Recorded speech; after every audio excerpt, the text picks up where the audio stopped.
Semiconductor material, semiconductor elements, metal और non metals के बीच में पूरी पीरियोडिक टेबल में 13 ग्रुप तक लेफ्ट साइड पूरा मेटल है और 14 ग्रुप के भी कुछ एलिमेंट, और बाकी इधर जितने भी पड़ता है आपका 18 ग्रुप तक, 18 ग्रुप तक।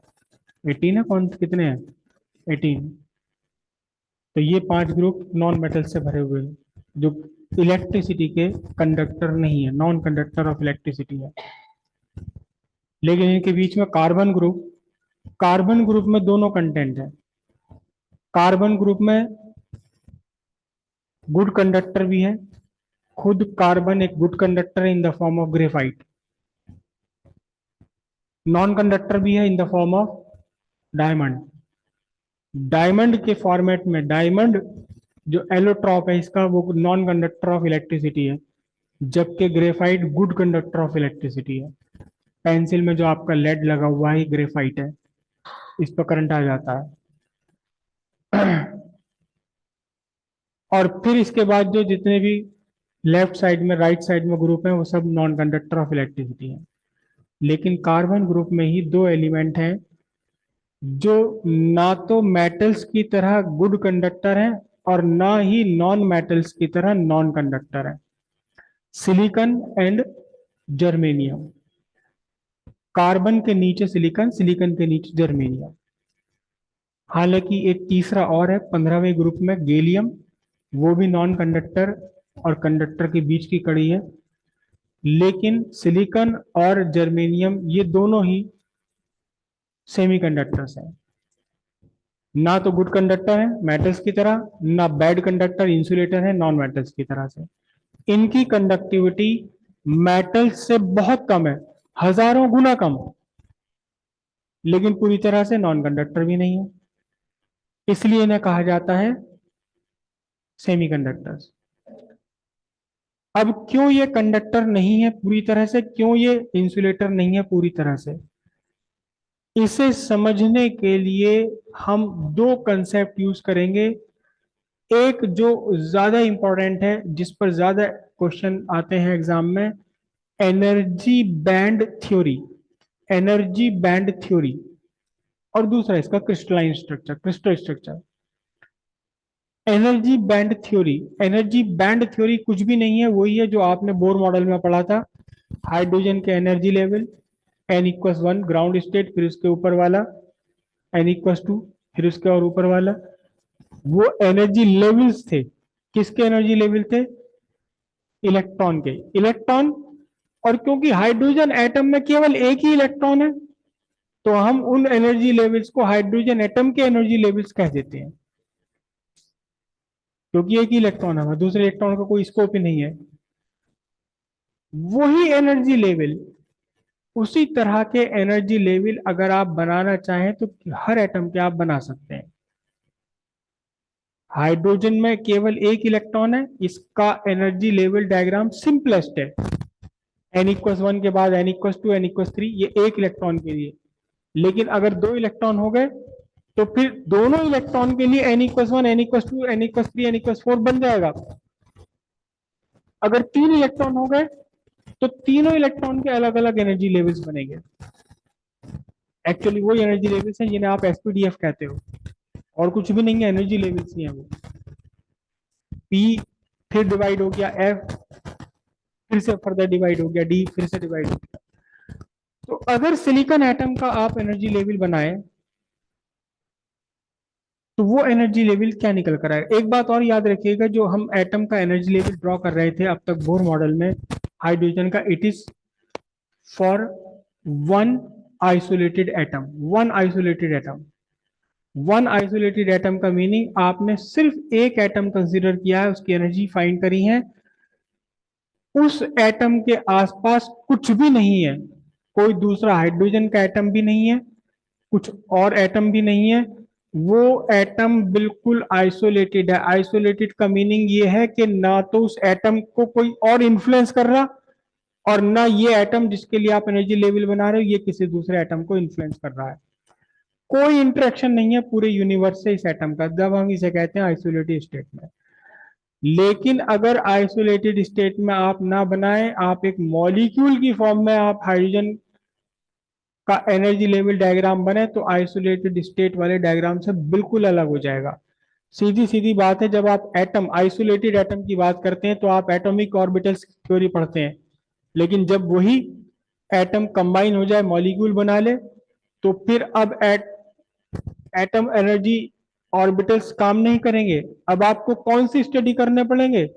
मॉलिक्यूलर ऑर्बिटल लेवल से आपको करने पड़ेंगे। इनकी एनर्जी आइसोलेटेड एटम वाली एनर्जी से बिल्कुल अलग होती है, स्ट्रक्चर इनके बिल्कुल अलग होते हैं। क्यों अलग हो गए? क्योंकि अब एटम आइसोलेट नहीं रहा, अब ये दूसरे के प्रभाव में आ गया, किसी और एटम के इन्फ्लुएंस में है, प्लस ये भी किन्हीं और एटम्स को इन्फ्लुएंस कर रहा है। तो फिर हम मॉलिक्यूलर ऑर्बिटल लेवल, इसकी सारी मॉलिक्यूल की सारी प्रॉपर्टी कौन डिसाइड करेंगे? Molecular orbital levels. एटम की प्रॉपर्टीज कौन डिसाइड करेंगे? Atom energy levels, atom orbital levels. तो अगर आप सिलिकॉन का एक एटम का स्ट्रक्चर बनाएं, एक एटम का स्ट्रक्चर बनाएं ग्राउंड स्टेट में, तो आपके पास एक लाइन नहीं आएगी। अगर हाइड्रोजन एटम का आप स्ट्रक्चर बना रहे हैं बोर मॉडल से, सिर्फ उसके ग्राउंड स्टेट पर, तो आपको ग्राफ में कितनी लाइंस मिलेगी? हाँ, एक लाइन n इक्वस 1 के कॉरस्पॉन्डिंग। इसके ऊपर वाली तो n इक्वस 2 थी, जब वो सेकंड और सेकंड परमिसिबल एनर्जी लेवल पर पहुंच जाए। हम वहां पहुंचा ही नहीं रहे, एटम को हम सिर्फ ग्राउंड स्टेट पर ही रखे हुए हैं, तो कितने लाइंस आएंगी ग्राफ में? जस्ट वन ग्राफ लाइन आएगी। लेकिन अगर आप लिथियम के लिए ग्राफ ड्रॉ करने लगे एनर्जी लेवल ग्राउंड स्टेट में, तो तीन लाइन मिलेंगी, क्योंकि तीनों इलेक्ट्रॉन के अपने अपने अलग अलग एनर्जी लेवल्स होंगे, जिसमें से दो जो फर्स्ट ऑर्बिटल में है, एस ऑर्बिटल में है, उन दोनों की एनर्जी लगभग एक जैसी होगी, काफी क्लोज होगी उनकी एनर्जी, काफी क्लोज आ जाएंगी लाइन। तीसरा जो ऊपर पहुंच गया 2s2 में, 1s2 वाले दोनों इलेक्ट्रॉन्स की एक सी, 2s2 वाले इलेक्ट्रॉन की एनर्जी बिल्कुल अलग बन जाएगी। तो सिलिकॉन का अगर आप स्ट्रक्चर ड्रॉ कर रहे हैं, तो पहले तो आपको देखना पड़ेगा कि सिलिकॉन का एटॉमिक स्ट्रक्चर क्या है। सिलिकॉन का मास नंबर है आपका, सॉरी, एटॉमिक नंबर है कितना?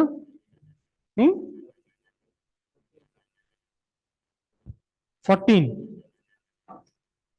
सिलिकॉन का मास नंबर है, सिलिकॉन का मास नंबर Si 14। तो फिर इसके पहले दो इलेक्ट्रॉन 1s लेवल पर, 1s2 इधर लिखते हो 2 को, या आप इधर लिखते हो, इस साइड लिखते हो? चलो इसी साइड लिखते हैं 1s2। फिर दूसरे दो इलेक्ट्रॉन 2s2 लेवल पर, फिर 2p6, कितने हो गए? 10 हो गए। फिर 3s2 और 3p2, राइट, ओके। ये इसकी ऑर्बिटल स्ट्रक्चर हो गया सिलिकॉन का। सिलिकॉन का ऑर्बिटल स्ट्रक्चर हुआ है 1s2 2s2 2p6 3s2, 14 electrons है इसके अंदर। अगर आप पूरे एटम के ग्राउंड स्टेट पर भी आप एनर्जी लेवल डायग्राम बना लें, तो आपको ग्राफ पर 14 लाइन मिलेंगी, 14 लाइंस मिलेंगी, जिसमें से ये दो पहली वाले दो इलेक्ट्रॉन्स की लाइन लगभग लगभग एक जैसी एनर्जी की होगी, बहुत क्लोज। दूसरे वाले की भी सेम होगी, लेकिन इससे बहुत अलग हो जाएगी। और इस p ऑर्बिटल वाले की एनर्जी s ऑर्बिटल वाले से थोड़ी सी ऊपर बनेगी, और फिर इस p ऑर्बिटल में फिर तीन अलग अलग लाइन आएंगी, बल्कि 6 लाइन आएंगी, जिसमें से दो फिर बहुत क्लोज होगी। तो एनीवे हम इन इन तीन ऑर्बिटल्स की एनर्जी लेवल हम ड्रॉ नहीं कर रहे हैं, इन तीन एनर्जी ऑर्बिटल्स के एनर्जी लेवल ड्रॉ नहीं कर रहे, हम केवल कर रहे हैं आउटर मोस्ट शेल के इलेक्ट्रॉन्स का एनर्जी लेवल।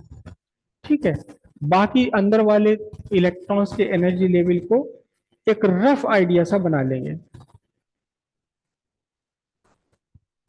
वाई एक्सिस पर क्या है आपकी? एनर्जी ऑफ इलेक्ट्रॉन्स,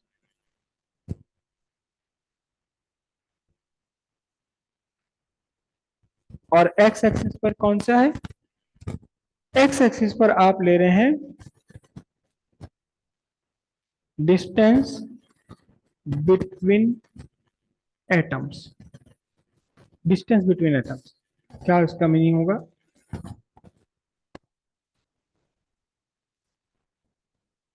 आप एक एटम के लिए बनाइए, एक अकेला एटम जो आइसोलेटेड स्टेट में है, किसी भी दूसरे एटम के इन्फ्लुएंस में नहीं है और ना खुद किसी दूसरे एटम को इन्फ्लुएंस कर रहा। ठीक है, तो फिर क्या बनेगा आपके पास? आपके पास एक लाइन आएगी, किस के कॉरस्पॉन्डिंग, किस एनर्जी की कॉरस्पॉन्डिंग? 1s2 ऑर्बिटल वाले दो इलेक्ट्रॉन्स। हालांकि ये खुद भी दो लाइन से होंगी, लेकिन इतनी पास पास लाइन होंगी तो दोनों मिलकर एक ही हो गई। फिर अगली लाइन कौन सी आएगी? फिर अगली लाइन आपके पास आएगी 2s2 एनर्जी लेवल वाली, और फिर इसके थोड़े से ही ऊपर कौन सी लाइन बनेगी? 2p6 वाले इलेक्ट्रॉन्स की एनर्जी। हालांकि इसमें भी फिर तीन अलग अलग ग्रुप होंगे और हर एक ग्रुप में दो लाइंस बनेगी, लेकिन उन सब की एनर्जी का डिफरेंस इतना कम है कि लगभग लगभग एक दूसरे के ऊपर ही सारी लाइन बन गई। अब उसके बाद अगली लाइन कौन सी बनेगी? काफी बड़े गैप पर कौन सी बनेगी?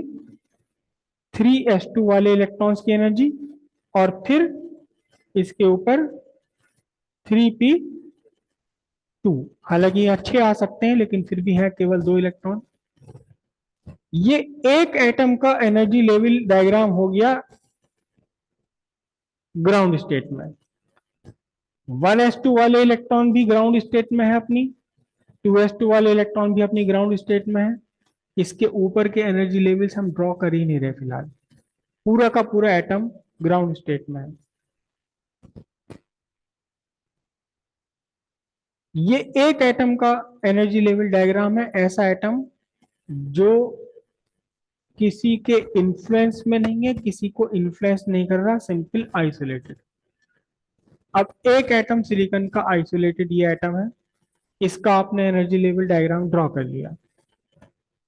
एक और सिलिकॉन का एटम आपने उठाया, उसको भी सारी दुनिया से अलग थलग कर दिया, आइसोलेट कर दिया, एनर्जीज कैलकुलेट करी, और इसी ग्राफ पर उसका भी आप एनर्जी लेवल डायग्राम ड्रॉ कर रहे हैं।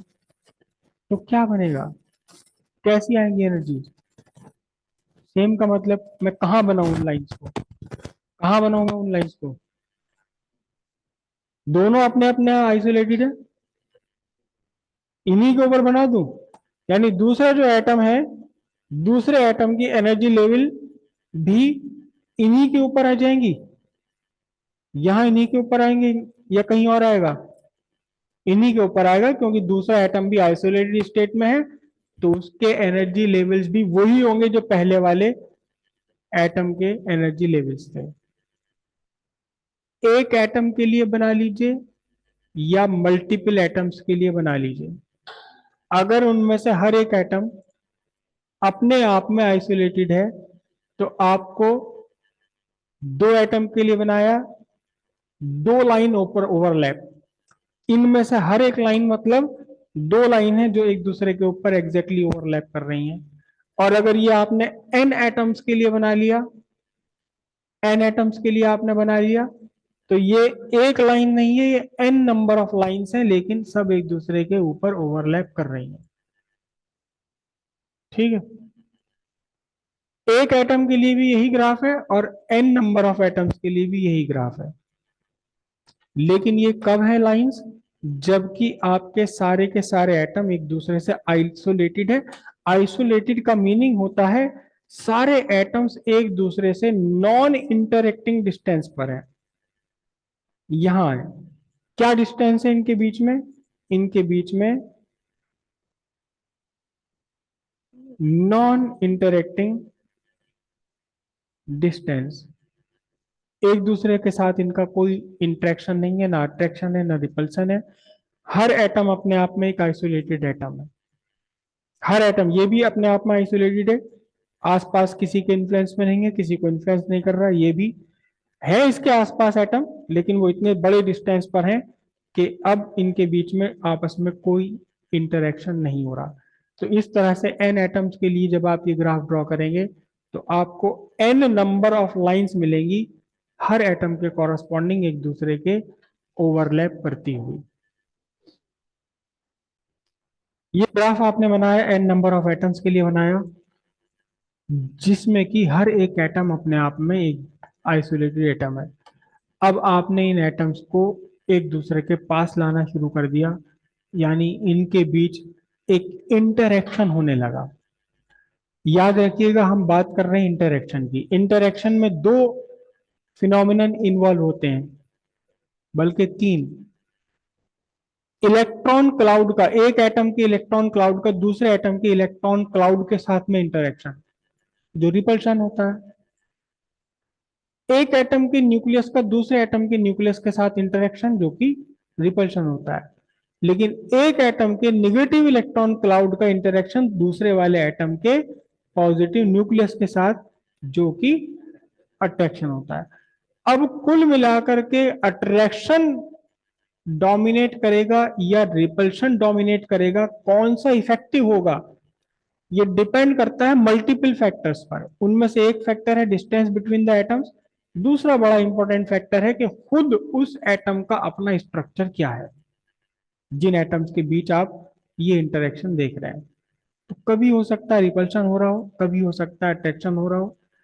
लेकिन एक इलेक्ट्रॉन क्लाउड दूसरे इलेक्ट्रॉन क्लाउड, दूसरे एटम के इलेक्ट्रॉन क्लाउड के साथ जब इंटरेक्ट करेगा तो रिपल्शन ही होगा। इस एटम के इलेक्ट्रॉन इस एटम के इलेक्ट्रॉन एक दूसरे के साथ रिपल्शन करेंगे। रिपल्शन से क्या होगा, इन इलेक्ट्रॉन क्लाउड्स के शेप में डिफरेंस आ जाएगा। जो शेप इनकी आइसोलेटेड स्टेट में थी, जो आप पढ़ते हो वो स्फेरिकल है, पी की कौन सी है, पी की कैसी है, डंबल शेप। याद रखिएगा ये जो डंबल शेप है, ये तब है जब एटम इंटरेक्शन नहीं कर रहा किसी से भी, आइसोलेटेड है। लेकिन जब दूसरे एटम्स के साथ में इंटरेक्शन में आ रहा है तो अब ये और भी ज्यादा कॉम्प्लिकेटेड हो जाएगा। ई डंबल शेप है, डी डबल डंबल शेप है, और एफ तो बहुत ही कॉम्प्लिकेटेड होता है, उसमें तो रिंग्स भी होते हैं और डंबल्स भी होते हैं, कई सारे स्ट्रक्चर हैं। लेकिन जब ये एक दूसरे के इंटरेक्शन में आते हैं तो जो सिंपल स्फेरिकल स्ट्रक्चर है, सिंपल डंबल स्ट्रक्चर है, वो भी डिस्टॉर्ट हो जाता है, डिस्टॉर्ट हो जाता है, बदल जाता है उसका भी स्ट्रक्चर। और स्ट्रक्चर बदलते ही एनर्जी लेवल बदल जाते हैं। ये स्ट्रक्चर ये स्ट्रक्चर इनके एनर्जी लेवल से ही डिसाइड होता है। स्ट्रक्चर बदला, एनर्जी लेवल गई, या यूं कहिए कि एनर्जी लेवल बदलने से इनके शेप, इनके स्ट्रक्चर बदल जाते हैं।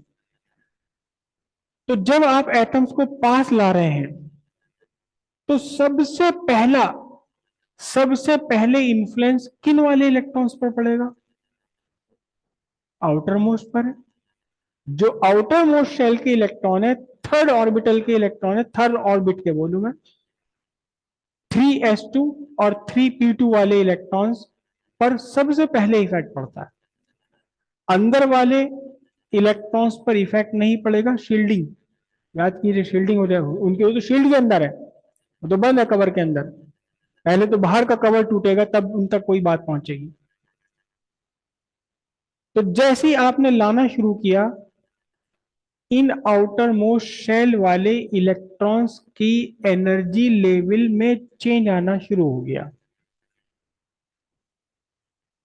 कुछ की एनर्जी बढ़ जाती है अपने आइसोलेटेड स्टेट से, कुछ की एनर्जी घट जाती है। कॉम्प्लिकेटेड फिनोमिना है, फिलहाल हमारे स्कोप के बाहर है कि क्यों वो कुछ की घट जाती, क्यों कुछ की बढ़ जाती है। मल्टीपल फैक्टर्स यहाँ काम करते हैं। लेकिन जैसे जैसे आप पास लाते हैं, वैसे वैसे एक सर्टेन डिस्टेंस पर पहुंचकर, certain distance between the atoms, यानी ये जो डिस्टेंस है हमारी, मैं इस लाइन को यहां लिखता हूं, मैं इस लाइन को यहां लिख रहा हूं मैं, ये डी।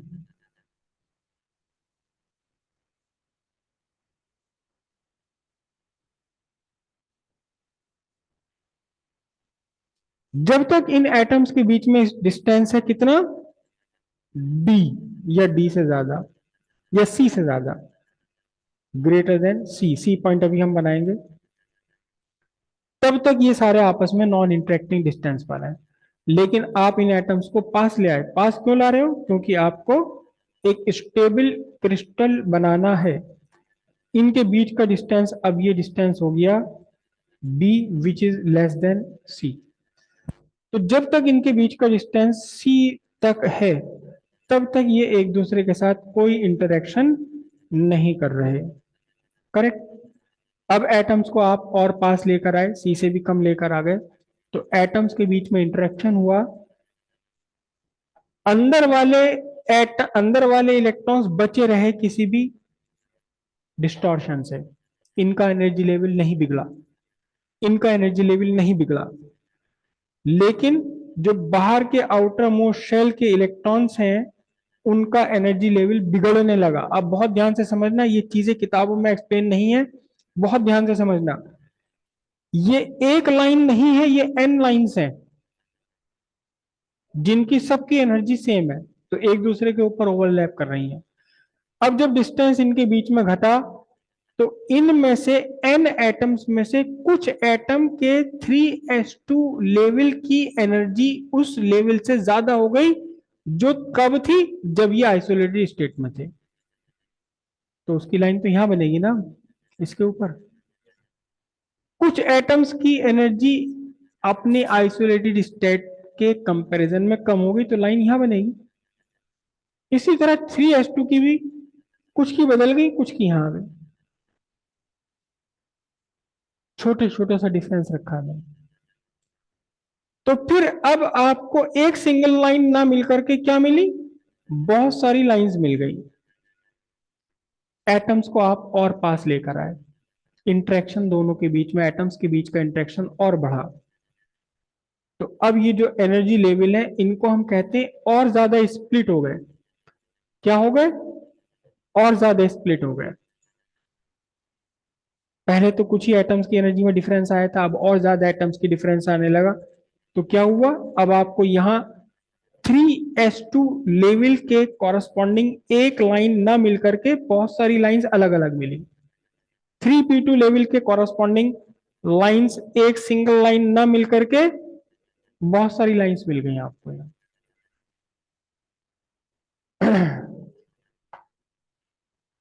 कहां तक?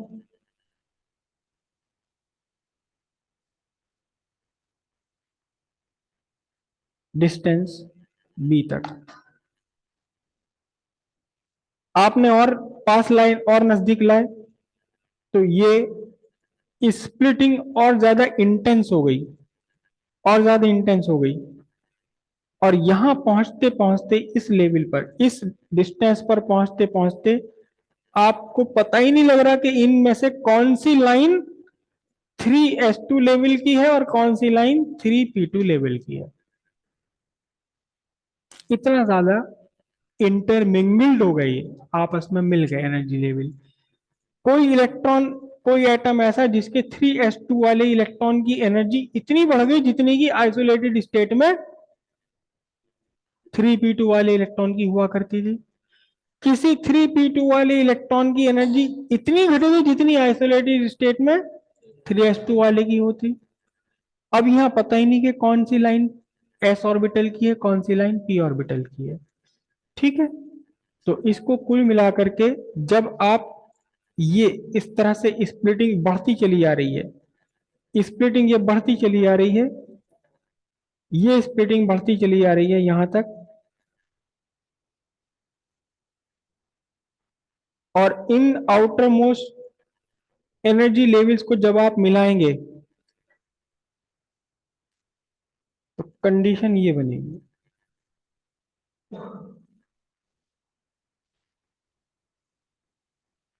ये क्या है? ये एक लाइन नहीं है, बहुत सारी लाइंस है। एन, बल्कि एन नहीं है, अभी हम उसको नंबर को पूरा डिसाइड करेंगे क्या है, कितनी लाइंस हैं। जब इनके बीच, एटम्स के बीच में डिस्टेंस हुआ d, तब 3s ऑर्बिटल और 3p ऑर्बिटल्स के एनर्जी लाइंस एनर्जी लेवल्स आपस में बिल्कुल मिक्सअप हो गए। अब इस लेवल पर आप इस कंडीशन में आपको पता ही नहीं कि कौन सी लाइन 3s ऑर्बिटल की है, कौन सी 3p लेवल की। करेक्ट। लेकिन अभी भी जो एटम्स हैं ये इतने डिस्टेंस पर हैं कि सॉलिडिफाई नहीं हो पाया। ध्यान दीजिए कि जब एक एक एटम अलग अलग है, एक एक एटम अलग अलग है, तो नेसेसरीली किस स्टेट में होंगे ये? गैस में होंगे। गैस भी नहीं कहते, उसको हम वेपर कहते हैं, वेपर स्टेट में होंगे जब ये नॉन इंटरेक्टिंग डिस्टेंस पर है। आप इनके बीच का डिस्टेंस डिक्रीज कर रहे हैं, वेपर से कंडेंस होकर लिक्विड बना। अभी भी डिस्टेंस इतना ज्यादा है कि सॉलिड नहीं हो पाया। आपको चाहिए सॉलिड, आपको क्या चाहिए? नेचर में सिलिकॉन कैसा है? सॉलिड स्टेट में, सॉलिड क्रिस्टल की फॉर्म में। तो अभी एटम्स के बीच में और गुंजाइश है डिस्टेंस कम होने की। आपने और डिस्टेंस कम करी, मतलब अपने आप हो रही है, आप लेकर आ रहे हो ना पास, ठीक है। लेकिन अब क्या हुआ? अब एक थोड़ी सी कहानी बदल गई यहाँ। यहां अगर हम देखें तो ये 2n लाइंस हैं जो s ऑर्बिटल की एनर्जी लेवल्स को डिफाइन रिप्रेजेंट कर रही हैं। 2n लाइंस, 2n लाइंस, क्योंकि एक s ऑर्बिटल में 2 इलेक्ट्रॉन्स हैं। यहां कितनी लाइंस है? यहां 6 लाइन है, क्योंकि p ऑर्बिटल में मैक्सिमम 6 इलेक्ट्रॉन्स आ सकते हैं। उन 6 एनर्जी लेवल्स में 2 एनर्जी लेवल आपके फील्ड है और 4 आपके खाली पड़े हुए हैं। ठीक है। मतलब आइसोलेटेड स्टेट में कंडीशन क्या बनती? आइसोलेटेड स्टेट में आप कंडीशन ऐसे बनाते हो कि मैं सिर्फ थर्ड ऑर्बिटल की बना रहा हूं। ये आपका कौन सा है? 3s2, सॉरी, हाँ 3s2। और फिर आप क्या बनाते हो? ये बनाते हो, ये कौन सा है? 3p2, जिसमें से px में एक इलेक्ट्रॉन है और py में भी क्या है? एक इलेक्ट्रॉन है। pz पूरा खाली पड़ा हुआ है। px और py में भी एक एक इलेक्ट्रॉन की गुंजाइश अभी है, आ सकता है। तो एक इलेक्ट्रॉन में, एक एटम में कितने 3s ऑर्बिटल है? कितनी एनर्जी है 3s ऑर्बिटल के करस्पॉन्डिंग? 2। यहां 6। कुल मिलाकर के आपका जो थर्ड ऑर्बिट है, थर्ड स्टेबल एनर्जी लेवल है, इसमें मिलाकर के कुल मिलाकर total vacancy of for electron is 8। समझ रहे हो? 8 वैकेंसीज हैं, 2 एस लेवल पर और 6 पी लेवल पर। लेकिन इसमें से फील्ड कितनी है? फील्ड है 4। तो एम्प्टी कितनी है? खाली कितनी है हर एक एटम के लिए? और n नंबर ऑफ एटम्स के लिए अगर आप कर दोगे तो 8n 4n 4n। मतलब क्या हुआ? अब यहां इस कंडीशन में आपके ये कुल मिलाकर कितने एनर्जी लेवल्स हैं? 8n, 8n एनर्जी लेवल्स हैं। अब इतना स्प्लिटिंग अप हो गया कि जो जिन 2 एस ऑर्बिटल वाले इलेक्ट्रॉन्स की एनर्जी लगभग लगभग बराबर थी, वो भी फट गई, अलग हो गई, काफी हो गई, काफी डिफरेंस हो गया। कितने एनर्जी लेवल्स हैं यहां पर? 8n। 8n में से कितने फील्ड हैं? 4n। कितने भी खाली हैं? 4n अभी और खाली है। लेकिन अभी भी क्रिस्टल स्ट्रक्चर हमारा स्टेबल नहीं हुआ। आपने इलेक्ट्रॉन्स इन एटम्स को और नजदीक लाए जब तक कि एक स्टेबल क्रिस्टल स्ट्रक्चर बन रहा है। तो अब क्या हुआ? अब स्टेबिलिटी गेन करने के लिए, जो कि एक्चुअली ए डिस्टेंस है, ए डिस्टेंस है एटम्स के बीच का, जहां की पहुंच करके आपका क्रिस्टल स्ट्रक्चर बन गया। कैसा क्रिस्टल स्ट्रक्चर बन गया? स्टेबल। तो फिर क्या होता है स्टेबिलिटी गेन करने के लिए? कुछ इलेक्ट्रॉन, देखो यहाँ 8n ऑर्बिटल्स हैं, उनमें से 4n फील्ड है, 4n अभी एम्प्टी है। लेकिन आप नहीं कह सकते कि ये वाला खाली है, ये वाला, हो सकता है कुछ यहाँ लेवल खाली है, कुछ यहाँ भरे हुए हैं। लेकिन स्टेबिलिटी गेन करने के लिए एनर्जी लेवल मिनिमम होना चाहिए सबसे कम। तो अब क्या हुआ कि इलेक्ट्रॉन्स हायर एनर्जी लेवल से उतर करके नीचे आने लगे स्टेबिलिटी के लिए। और यहां पहुंचते पहुंचते जब तक कि क्रिस्टल आपका बना एक स्टेबल क्रिस्टल, तब तक एनर्जी लेवल्स का डिस्ट्रीब्यूशन हो गया, रीडिस्ट्रीब्यूशन हो गया, रीडिस्ट्रीब्यूशन हो गया एनर्जी लेवल्स का। कैसा रीडिस्ट्रीब्यूशन हो गया कि अब यहां आपके 4n एनर्जी लेवल्स कैसे हो गए, खाली बिल्कुल, और नीचे वाले अनदर 4n, शांत रहो 2 मिनट के लिए बिल्कुल।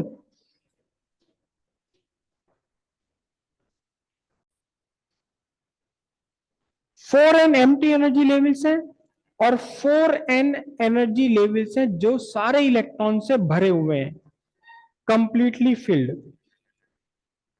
और बीच में इनके एक गैप बन गया। क्या बन गया?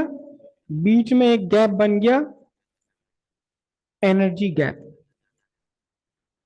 अब यहां एक लेवल नहीं है, एक लाइन नहीं है, अब बंच ऑफ लाइंस हैं, लाइंस का ग्रुप है।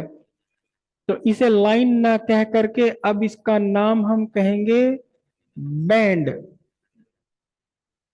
एक बैंड ये रहा, एक बैंड ये रहा, करेक्ट। अच्छा, आउटर मोस्ट शेल को हम क्या कहते हैं? Valency shell. कौन सा? तो इसका नाम क्या हो गया? क्योंकि इसी में तो है सारे के सारे। इसके ऊपर वाला बैंड जहां कोई इलेक्ट्रॉन है नहीं, लेकिन अगर सूटेबल कंडीशंस बने तो यहां इलेक्ट्रॉन आ सकता है, जगह तो है ना उसके लिए। 4n इलेक्ट्रॉन्स यहां आ सकते हैं, इतनी गुंजाइश है, लेकिन है कोई भी नहीं। तो इसके ऊपर वाला बैंड जो बिल्कुल पूरी तरह से खाली है, जो बिल्कुल पूरी तरह से खाली है, इसे हम कहते हैं, इसका एक नाम दे दिया जाता है,